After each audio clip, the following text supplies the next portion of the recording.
ไม่มีกระเป๋าเป้กระเป๋าสะพายกระเป๋าข้างเดียวนะครับร้อยนะตรวจเลยนะครับ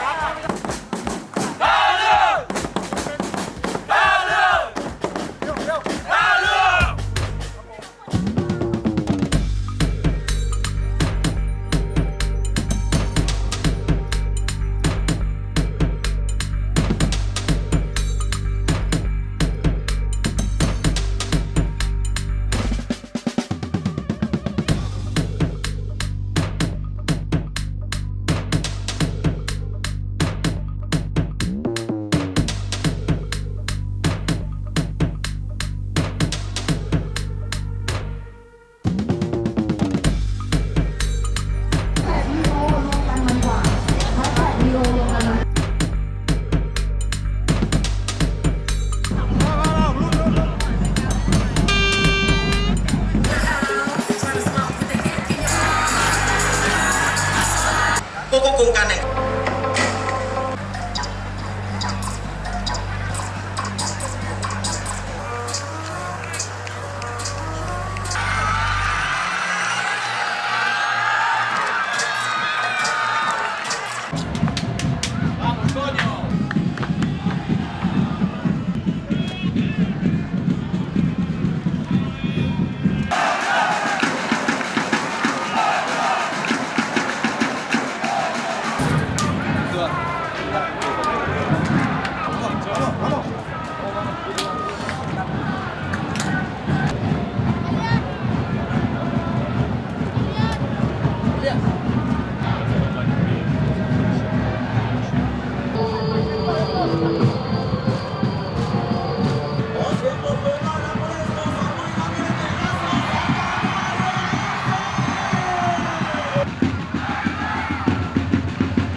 สำคัญนะคะ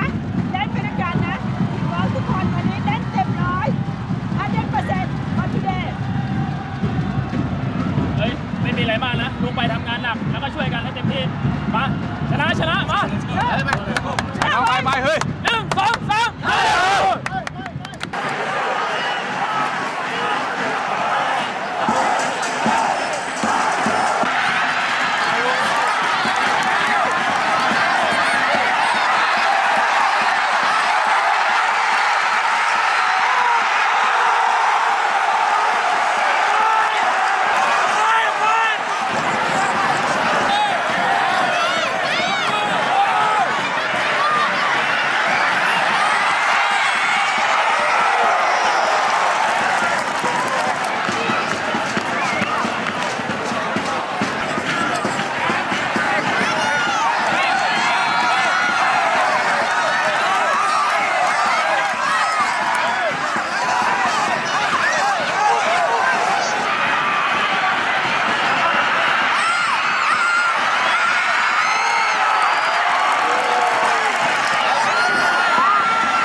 ลิตภัณฑ์บัตรช่วงนี้โดยบริษัทนิจิบัต